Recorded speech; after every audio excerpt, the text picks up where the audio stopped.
Buen día a todos. Aquellos que son nuevos, que han venido por primera vez a la iglesia, le damos la cálida bienvenida. Gracias por estar acá junto con nosotros. Aquellos que vienen regularmente también. Mi nombre es Arturo Kim. Para aquellos que no me conocen, el pastor Guillermo está predicando en la iglesia del centro, por eso no está acá presente. Así que bueno, hoy les toca a Arturo.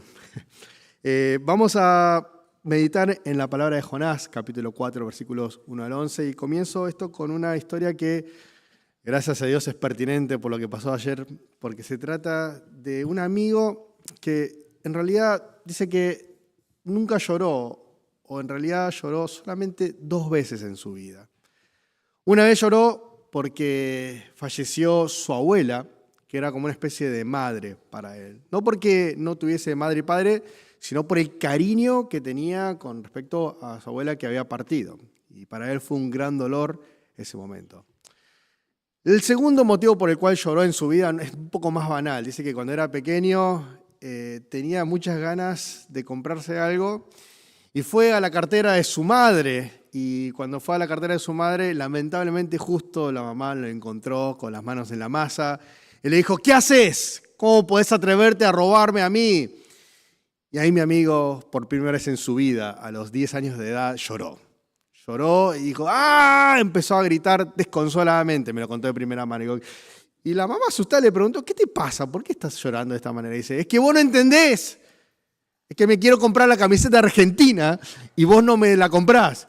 Y empezó a llorar y no sé si se la compró o no, pero una situación bizarra, porque lloraste por tu abuela y por Argentina, que es apropiado, ¿no? Por lo que está pasando ahora. Y la pregunta es, si vos sos padre en ese momento, en esa situación que vos tenés a tu hijo, que lo encontraste con las manos en la masa, ¿qué harías? ¿Aplicás la justicia retributiva para enseñarle a este sujeto a que toda acción tiene una consecuencia? ¿O le enseñás como padre o madre misericordia? De que no importa lo que haga esa persona, este pequeño niño va a ser amado de todos modos. ¿Qué hacemos en ese momento? Claro, porque se trata más, que va más allá de simplemente qué siento yo en ese lugar, qué creo yo, sino que se trata de, como padre o madre que ama a su hijo, darle una enseñanza de vida que pueda luego crecer como una persona mejor para el día de mañana, ¿no? El rol pedagógico como madre o padre. Aquellos que son solamente hijos hoy acá presentes, tal vez se acuerden más de la parte retributiva de los padres, pero sepan que a veces los padres perdonan más que lo que ajustician. ¿Es así o no es así? En Jonás tenemos también ese dilema respecto al carácter de Dios. Desde una mirada humana podemos preguntarnos si Dios, frente a la actitud de Jonás, tiene que actuar como un Dios de justicia o como un Dios de misericordia. Dice que el versículo 1 afirma que lo que hizo Dios, que es perdonar a esta ciudad Nínive, enemiga del pueblo de Jonás, enemiga de Israel, este hecho les disgustó muchísimo y lo hizo enfurecer. Jonás está enojado, se encuentra en pleno berrinche, la palabra que me encanta es tantrum, en contra de Dios. Porque Dios no destruyó a Nínive como el profeta había esperado. Y Dios es interesante porque ya le había dado varias oportunidades a Jonás de ser una mejor persona, un mejor cristiano, podemos llamarlo en los términos de hoy. Jonás, cuando se rebela en contra de Dios, cuando es echado al mar, Dios dispone de un pez grande para que se lo trague y después lo escupa a tierra firme. Dios lo llama nuevamente para la misión que Jonás había rechazado en primera instancia, que es ir y predicar a esta gran ciudad. Tenemos un Dios de muchas oportunidades a personas que no la merecen, ¿no? Y claro, el Cristo que dice: ¿hasta cuánto tengo que perdonar? ¿Hasta 7? Y Él te dice: no, hasta 70 veces 7. Lo encontramos acá en la persona de Dios, que le da más de una oportunidad a Jonás que no se lo merece.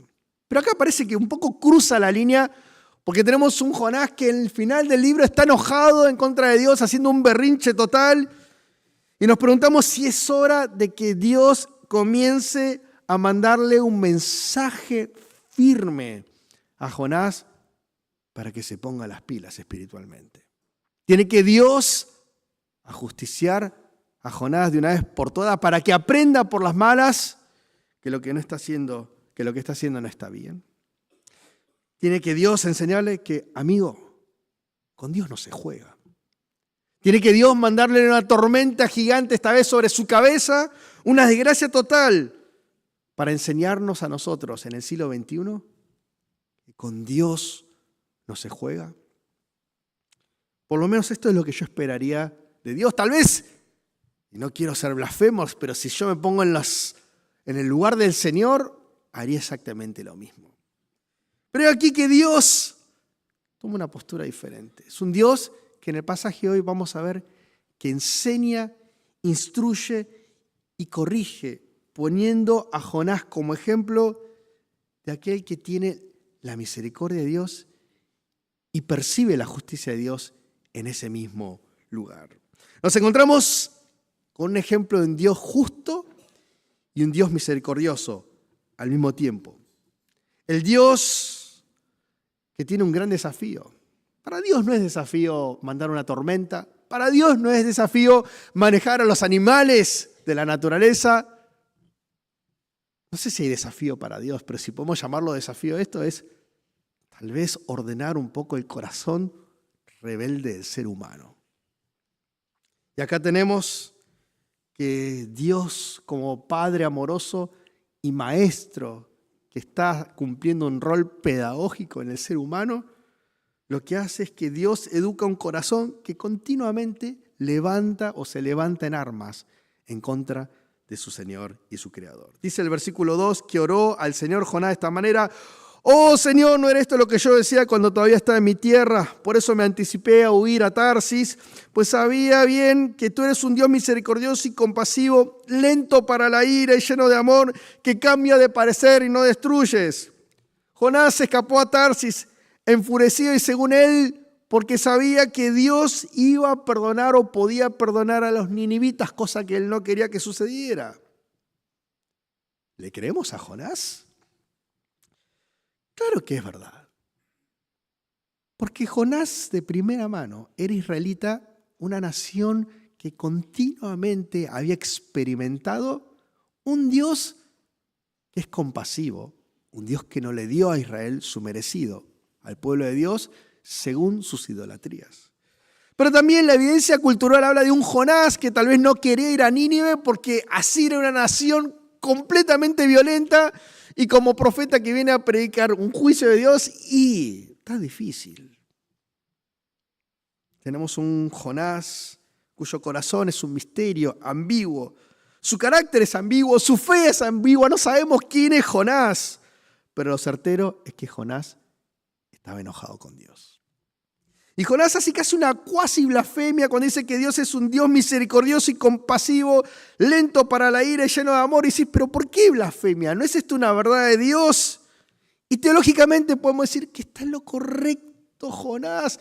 Dios es un Dios de misericordia.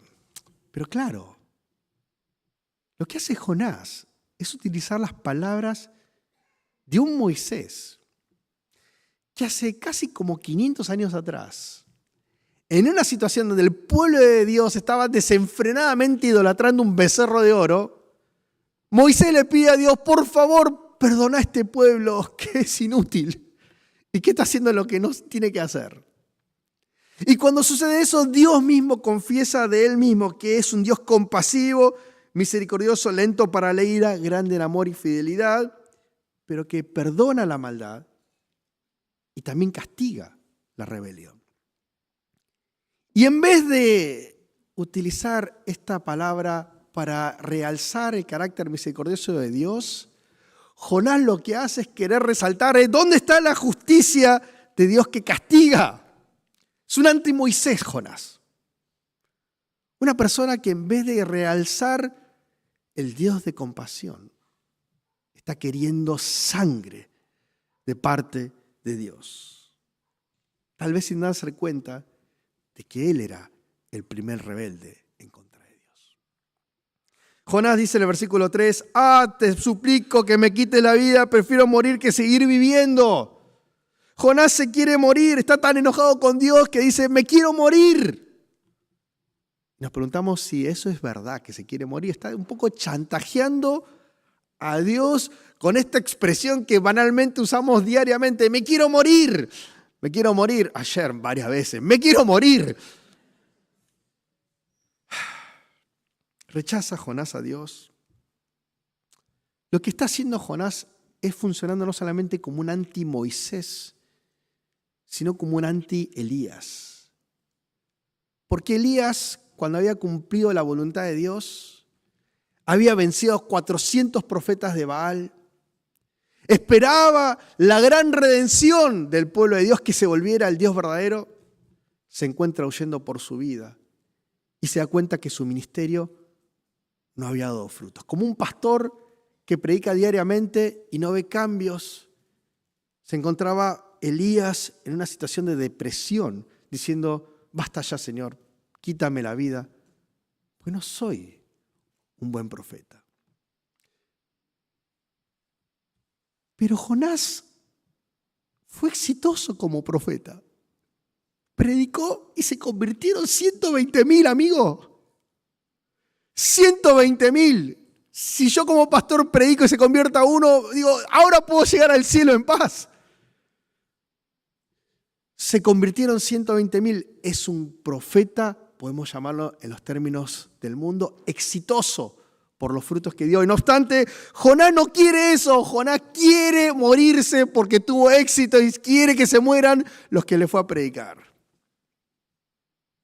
Jonás es un anti-Elías. Porque no quiero que sea la voluntad de Dios. Quiero que sea mi voluntad, Señor.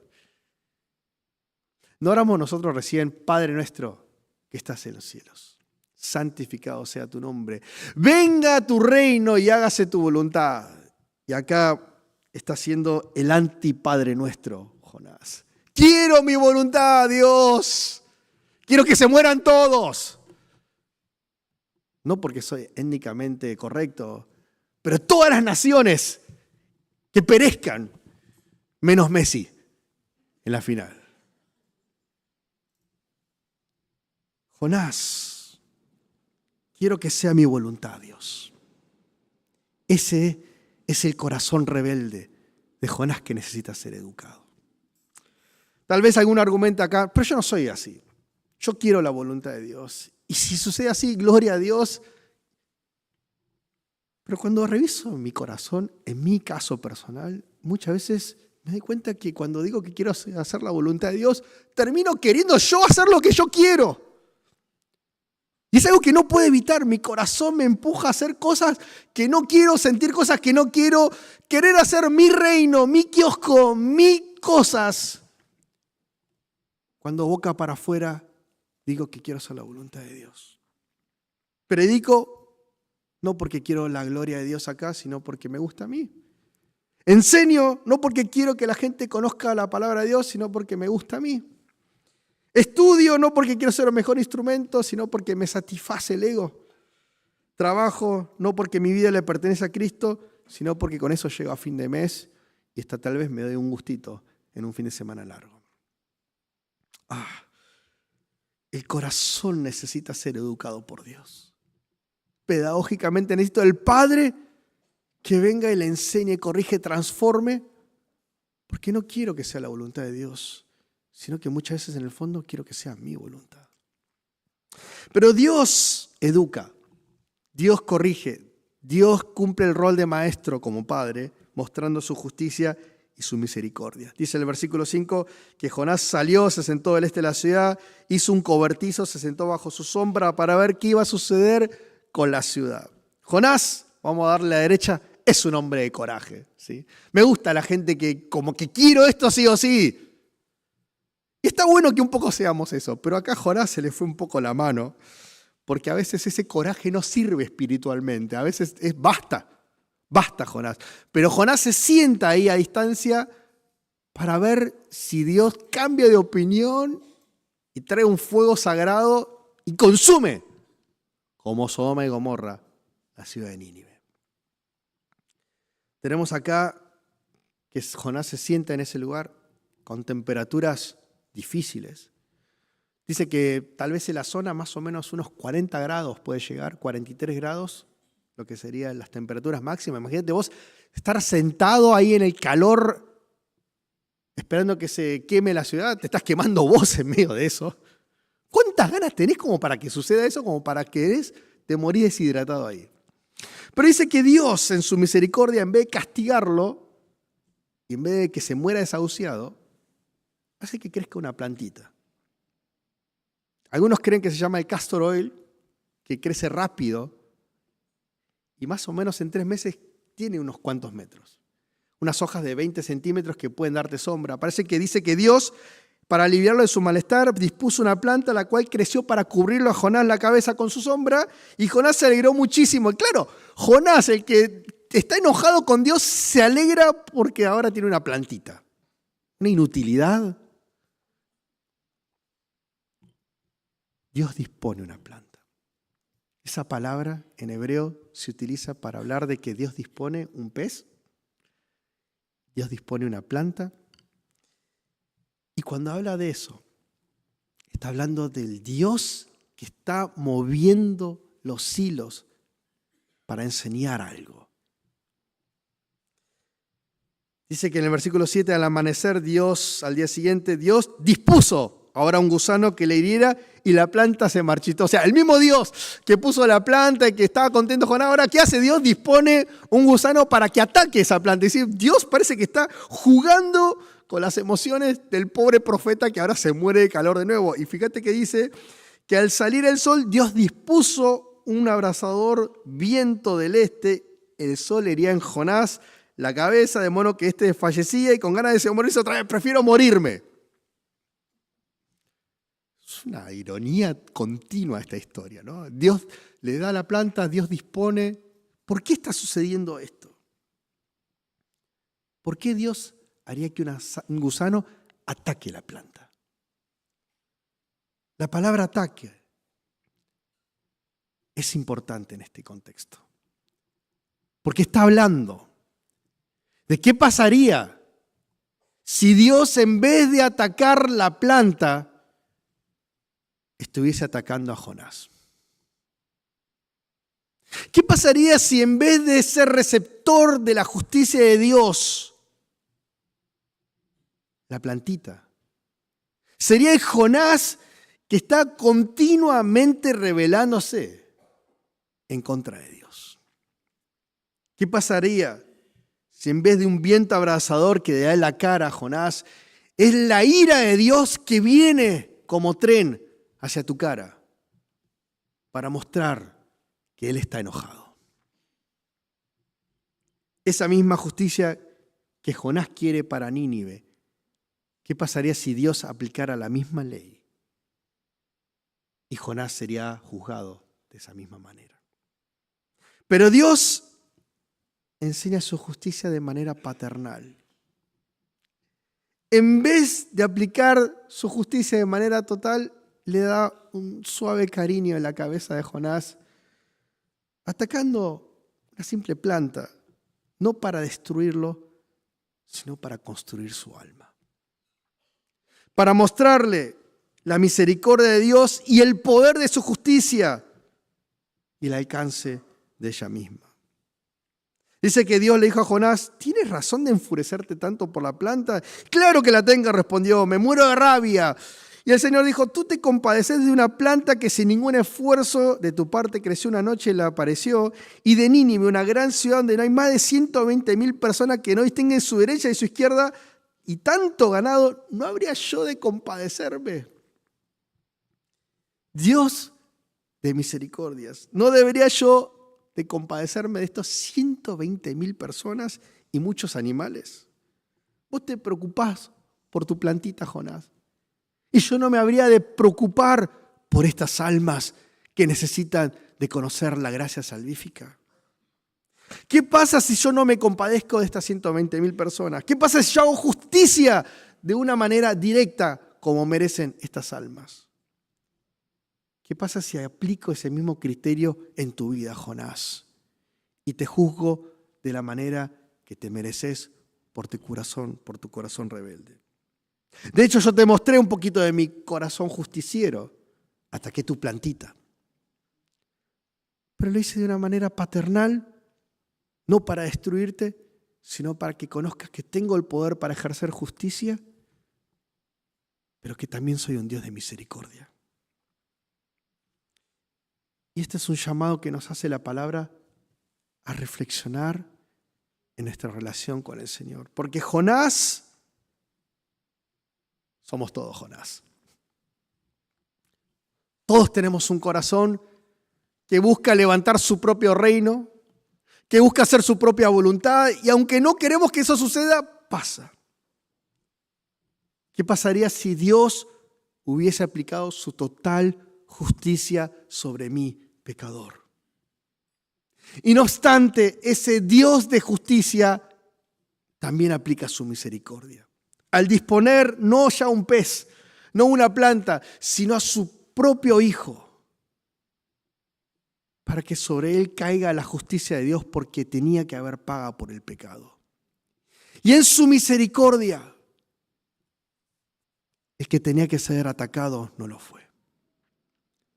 Porque por la disposición de Dios Padre, nosotros alcanzamos salvación por el Hijo que recibió la justicia de Dios y expandió su misericordia a nosotros. ¿No es Jonás y el último capítulo una pequeña síntesis de lo que significa el Evangelio? Porque pudo Dios habernos abandonado en nuestra miseria humana.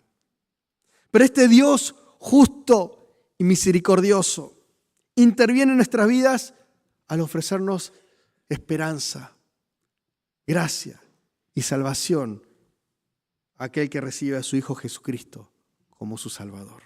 Y este Padre de amor, como está esperando al Hijo pródigo, nos espera a nosotros. Nos continúa educando para que nuestros corazones crezcan en el entendimiento de su misericordia y de su justicia. Por eso hablamos de la misión multifacética de Dios, cerrando un poco la serie de Jonás que hicimos en estas últimas semanas. El Evangelio no termina en la salvación. El Evangelio no termina en que, fui redimido por la sangre, ya está. El Evangelio habla de Cristo como el propulsor de una vida que deja de vivir ahora para su reino, sino que vive para el reino de Cristo en esta tierra, como lo es en los cielos. Habla de una vida que encarna el Padre nuestro en su diario vivir, porque precisamente experimentó la justicia de Dios y su misericordia diariamente. Porque mi vida, si no es para el reino de Cristo, no tiene sentido. Pero si Cristo está en mí, mi diario vivir tiene razón de ser, porque vivo motivado por la gracia que me lleva a vivir para Cristo. Mis estudios, mi trabajo, mi ministerio, todo tiene valor a la luz de que Cristo me llamó a ser fiel mayordomo de los bienes terrenales al servicio de un plan mayor, que es su reino y su gloria en esta tierra. Hay una publicidad de los 90, que no sé si es apropiado decir esta palabra en el púlpito, pero la voy a decir de todos modos, que decía, ¡pucha, que vale la pena estar vivo! Y exclamamos lo mismo, pero de una manera más santa. ¡Gloria a Dios! Que vale la pena estar vivo. Porque tiene sentido nuestra alma. Nuestro existir, nuestro diario vivir. Porque el reino de Dios sea en esta tierra como en los cielos. Y nosotros, rebeldes, que continuamente se alejan de Dios, somos educados por la intervención continua del Espíritu que nos llama a participar de estas realidades eternas. Por eso oramos, Ven, Espíritu Santo, enséñanos, guíanos, moldéanos, instrúyenos en tu camino. Padre, enséñanos, porque te amo y quiero vivir según tu voluntad. Y vamos a cerrar este domingo de celebración entonando la siguiente canción que afirma lo siguiente: Señor, revélame tu voluntad. La senda hazme ver con claridad, porque donde debo andar, ¿qué paso he de andar para poder gozarme de tu voluntad? Imprime en mí, Señor, tu voluntad.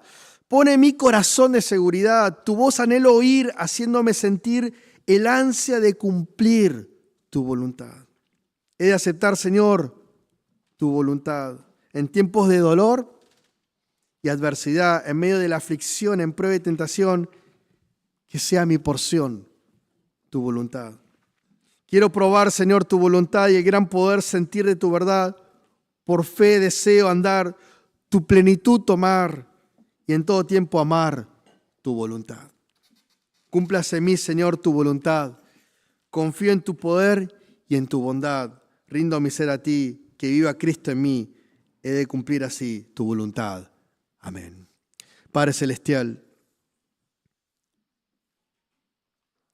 el Dios de misericordia y de gracia, el Dios de justicia, que dispuso a su Hijo para que no seamos juzgados nosotros, sino justificados por fe. Ahora no vivo yo, mas vive Cristo en mí. Que tu reino sea en esta tierra como en los cielos. Y que mi corazón lata por ver esa realidad en esta tierra. Dispón nuestros corazones y cuando nos rebelamos o nos alejamos, instrúyenos, corrígenos y moldéanos a tu imagen, Cristo Jesús. Pedimos que sea así por la ternura de tu amor, Padre Celestial, en el nombre de tu Hijo Jesús. Amén.